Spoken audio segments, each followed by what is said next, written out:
الحمد لله الذي جعل الشمس والقمر في حسبان والنجم والشجر يسجدان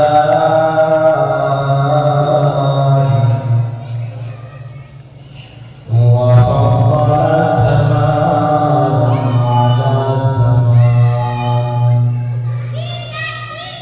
كما فضل مكان على مكان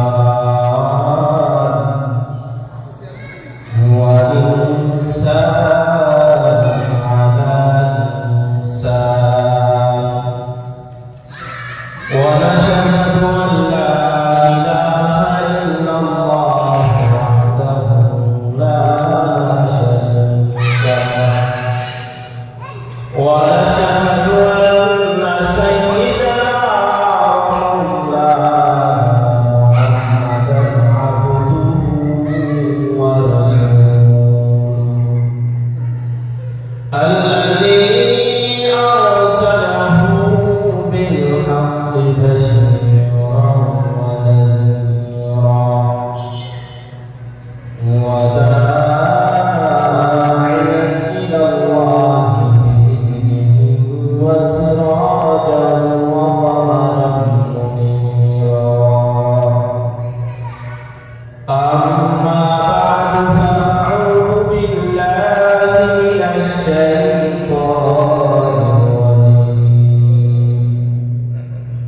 بسم الله الرحمن الرحيم قد أفلح المؤمنون الذين هم في صلاتهم خاشعون والذين هم عن اللغو معرضون والذين هم للزكاة فاعلون والذين هم لفروجهم حافظون وقال رسول الله صلى الله عليه وسلم آية المنافقين ثلاثة إذا حدث كذب وإذا وعد أخلف وإذا تؤمن خان اللهم صل على محمد وعلى آل محمد كما صليت على إبراهيم وعلى آل إبراهيم إنك حميد مجيد اللهم بارك على محمد وعلى آل محمد كما باركت على إبراهيم وعلى آل إبراهيم إنك حميد مجيد الحمد لله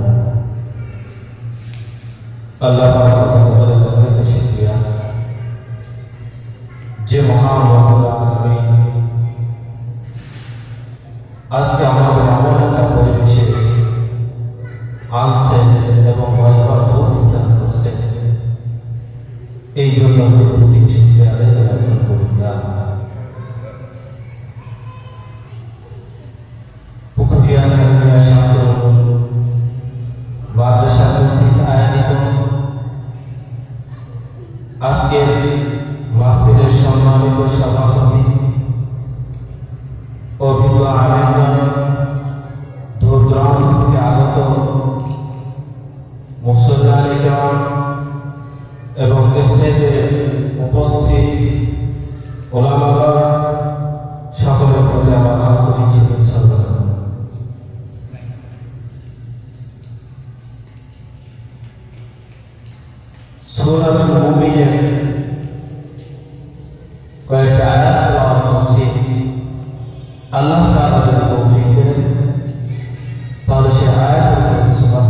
চেষ্টা করব ইনশাআল্লাহ।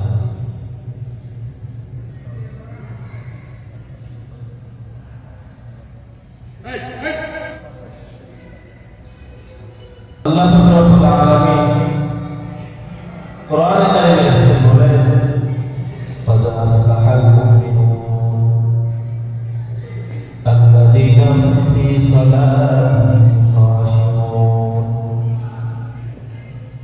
যে অবশ্যই সফলকাম হয়েছে যারা বিনয়ের সাথে নামাজ আদায় করে والذين هم عن اللغو معرضون আর যারা অনর্থক কথাবার্তা থেকে ফারেক থাকে والذين هم لفروجهم حافظون আর যারা নিজের লজ্জাস্থানকে হেফাজত করে والذين هم للزكاة فاعلون আর যারা যথাসময়ে যাকাত আদায় করে এরাই সফলকাম হয়েছে, এরাই মুমিন হয়েছে। আজ আমরা চিন্তা করি, নামাজ পড়ি, রোজা রাখি, হজ করি, যাকাত দেই, আমি তো মুমিন হয়ে গেছি। কিন্তু এদিকে রাসূলুল্লাহ সাল্লাল্লাহু আলাইহি ওয়াসাল্লাম বলেন মুনাফিকের দিকে যখন সে কথা বলে, কথায় কথায় মিথ্যা কথা বলে, যখন সে ওয়াদা করে সে ওয়াদা খিলাফ করে, আর যখন সে আমানত রাখে সে আমানতের খেয়ানত করে।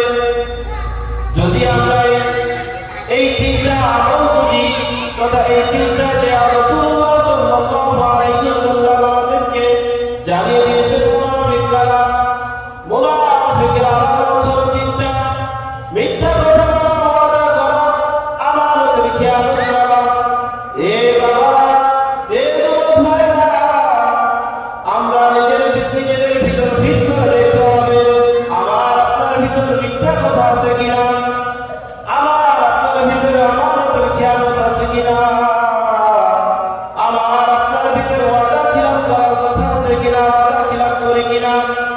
যদি আমরা এই সব কিছু এই তিনটা যদি ঠিকঠাক মতো আদায় করি, তথা আমানতের খেয়ানত করব না, ওয়াদা খিলাফ করব না, মিথ্যা কথা বলব না, আল্লাহ রাব্বুল আলামিন সূরা মুমিনের ভিতর বলেছে যদি বান্দা তোমার এই সব করা কাজ করতে পারো, তাহলে তুমি একজন বান্দা মুমিন হয়ে যাবা। আজ আমাদের ভিতরে আমানত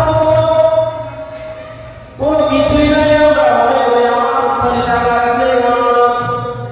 কোনো ব্যক্তির কাছে গিয়ে বলে তোমার কাছে 1000 টাকা দিলাম, এই 1000 টাকা তুমি আমানত রাখো, কিন্তু সে ভেঙে খেয়ে ফেলে, এটা আমানত। শুধু এই টাকা রাখা আমানত নয়, প্রত্যেকটা সেক্টরে আমানত। এলাকার মেম্বারের প্রতি, জনগণের প্রতি আমানত, ইউনিয়নের প্রতি চেয়ারম্যানের আমানত, মাদ্রাসার ছাত্রদের প্রতি শিক্ষকদের আমানত, স্কুল কলেজ ভার্সিটি শিক্ষকদের আমানত, ছেলেদের প্রতি পিতামাতার আমানত। আমানতের শেষ নাই। কিন্তু আজ আমাদের মধ্যে দেখা যায় এই আমানতের প্রতি কোনো খেয়াল নাই। যে যার মতো জীবন পালন করতেছে, সে তাতেই খুশি হয়ে যাচ্ছে, কিন্তু আমাদের মধ্যে আমানতের কোনো খেয়াল নাই যে আমরা আমানত ঠিক আদায় করতেছি কিনা। বলে সম্পত্তি সেটা আমানত, সেই আমানতের আমাদের কোনো খেয়াল নাই। আর মিথ্যা কথা মানুষের স্বভাব হয়ে গেছে, কথা বলবে মিথ্যা কথা, মানুষের সঙ্গে ওয়াদা দেবে, সে ওয়াদা দেওয়া, সে ওয়াদা খেয়ানত করা হয়ে যাচ্ছে, কথা বন্ধ করা হচ্ছে। মানুষকে বলে আমি তোমার কাছে অনেক সময় আসবো, কিন্তু না, আমি তোমাকে অনেক সময় দেখা দেবো, কিন্তু না, সে ওয়াদা সে ঠিক রাখতেছে না। তাহলে রাসূলের কথা অনুযায়ী এইগুলো যারা করতেছে তারা মুনাফিকের কাতারে চলে যাবে। তো মুনাফিকের যে শাস্তি, এই শাস্তি কেমন হবে, তথা একজন কাফের সে তার যে শাস্তি হবে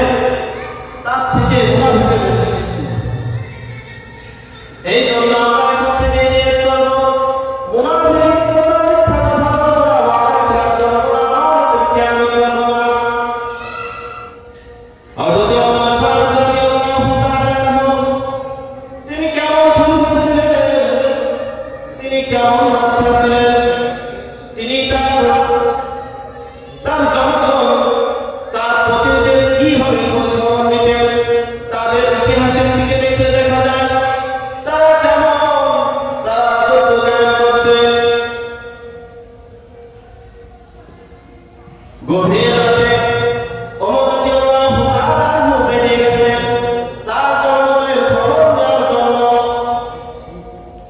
হযরত ওমর রাদিয়াল্লাহু তাআলা কিছুদিন হওয়ার পর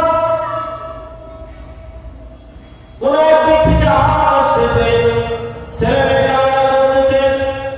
ওমর রাদিয়াল্লাহু তাআলা সেই কান্না শুনে সামনের দিকে এগিয়ে গেলেন। এগিয়ে দেখেন ছোট ছোট বাচ্চারা কান্না করতেছে। ওমর রাদিয়াল্লাহু তাআলা সেখানে গিয়ে জিজ্ঞাসা করলেন, হে আম্মা জান, এই বাচ্চারা কেন কান্না করে? তখন ওই আম্মা জান বলতেছে, আমার ঘরে 2-3 দিন ধরে আগুন জ্বলে না। আমি আমার বাচ্চাদেরকে ঠেকাতে বসে কোনো খাবারের ব্যবস্থা নেই। একজন বাচ্চা মানে আমার স্বামী তার কাজ করতে গিয়ে শহীদ হয়ে গেছে, কিন্তু সেই বাচ্চা আমাদের কোনো খোঁজ খবর নেয় না। বাচ্চা তো এমন বাচ্চা, সে মানুষের তারপরে আমার ছোট্ট এসে যাইতে কোনো কেউ তাকে চেনার কোনো কল্পনা ছিল না যে এই বাচ্চা হবে। কিন্তু আমাদের ব্যাপারে এমন বাচ্চা আছে যে কোথাও ভ্রমণ করতে যাবে, কোথাও যাবে, রাস্তা অপরাধ থাকে, তার জন্য অন্য মানুষের ক্ষুধার্ত হয়। আমাদের কেমন বাচ্চা ছেলে, তাকে কেউ চিনতে পারলো না, তার দরবারে না যাওয়া পর্যন্ত। এদিকে আমাদেরকে বলে বাচ্চা কেন যাবে, আমাদের খাবার খাইতে পারে না, এইগুলো তারা কান্না করতেছে। এই আমাদের তখন আমাদের সামনে বলতেছে, কালকে আমাদের ময়দানে বাচ্চাদেরকে কি করবো, সাক্ষী দিব। এই কথা শুনে সবাই শুধু বলতে চিন্তা করে, আমি তো আল্লাহর দরবারে ধরা খেয়ে দেব। ওমর রাদিয়াল্লাহু তাআলা চিন্তা করলেন, এ যদি আল্লাহর দরবারে যদি সাক্ষী দেয়, এ যদি আল্লাহর দরবারে যদি বিচার দেয়, আমি ওমর কি অবস্থা হবে। এই কথা চিন্তা করার পর ওমর রাদিয়াল্লাহু তাআলা সঙ্গে সঙ্গে দৌড়াইয়া বাইতুল্লাহে চলে গেলেন। যাওয়ার পর সেখান থেকে রাস্তা ধরে আবার নিয়ে সেই আম্মাজানের ঘরে চলে আসবে। তার দেখাবে কথা রাদিয়াল্লাহু তাআলা দেখাবে। ওই খাদেম বলতেছে, আচ্ছা হুজুর, আমার কাছে রাস্তাটা দেবেন, আমি এই রাস্তা মাথায় করে নিয়ে আমি নিয়ে যাচ্ছি। তখন ওমর রাদিয়াল্লাহু তাআলা বললেন, হে তুই যে আজকে রাস্তা বলছিস, কালকে আমাদের ময়দানে তুই কি আমার গোনাহের ভাগ দিবি? এই কথা বলার সঙ্গে সঙ্গে সে যে তার প্রতিনিধি সে নীরব হয়ে গেল। তখন সে ওমর রাদিয়াল্লাহু তাআলা রাস্তা নিজের মাথায় নিয়ে সে আমার ঘরে গেলে যাওয়ার সন্তানদের হাতে ওই ময়দা খামিরা দিয়ে রুটি বানাইয়া ওইটা সেই সন্তানদেরকে খাওয়াইলেন। এরপর যখন সন্তানরা হাসতেছে, তাদের আনন্দ দেখে ওমর রাদিয়াল্লাহু তাআলা কান্না করতেছে, তখন ওমর রাদিয়াল্লাহু তাআলা আমাদেরকে বললেন, আম্মা জান, এবার আমি যাই। এরপর যাওয়ার পর দরবারের প্রতিনিধিকে বললেন, অমুক দরবারে তথা অমুক স্থান অমুক মরুভূমির যে একজন মহিলা আছে, মহিলাদের খবর দাও, ওই খবরটি আমার এই দরবারে নিয়ে আসো। নিয়ে আসার পর ওই মহিলাকে বলতেছে যে, ও আম্মা জান, আপনাকে আমি এই খেজুরের ছয়টা ডাল দিচ্ছি, এই ডাল দিয়ে আমাকে পিটাবে। তখন আম্মা জান বলতেছে, কি বলেন, আপনি একজন বাদশা, আমাকে ডাবলে যান কেন পিটাই? তখন এই চিন্তা ফিরে যাওয়ার পর ওমর রাদিয়াল্লাহু তাআলা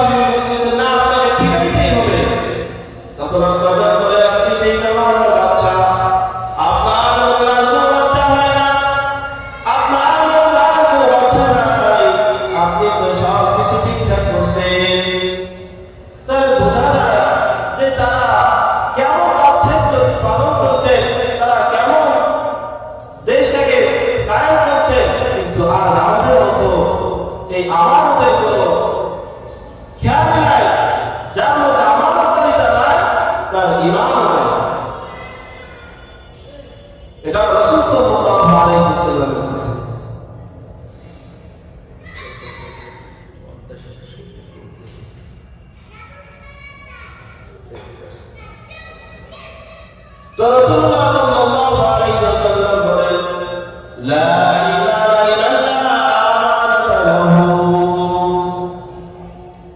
যার মতো আমানতকারী নাই, তার নাই।